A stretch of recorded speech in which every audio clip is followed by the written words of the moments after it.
ہوگا اور نہ مستقبل کا کوئی خوف ہوگا۔ اور وہی وہ کہتے ہیں پروفیسر احمد رفیق کہتے ہیں کہ لوگوں کو ڈراتے کیوں ہیں،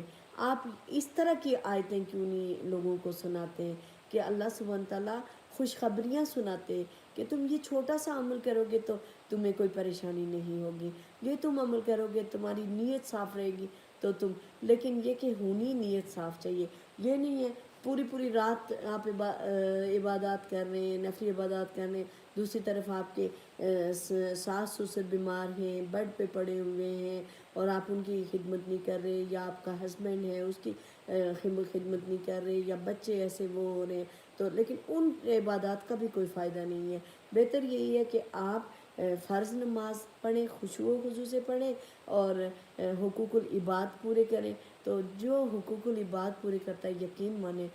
مسجد ٹا دے مندر ٹا دے پر کسی دا دل نہ ٹائی والی بات ہے کہ اللہ سبحانہ تعالیٰ کیونکہ دلوں میں بستا ہے، تو لوگوں کے دلوں میں جگہ بنائیں اپنی اعمال سے، اپنی پریکٹیکل سے۔ آیت نمبر 63 ہے، اللہ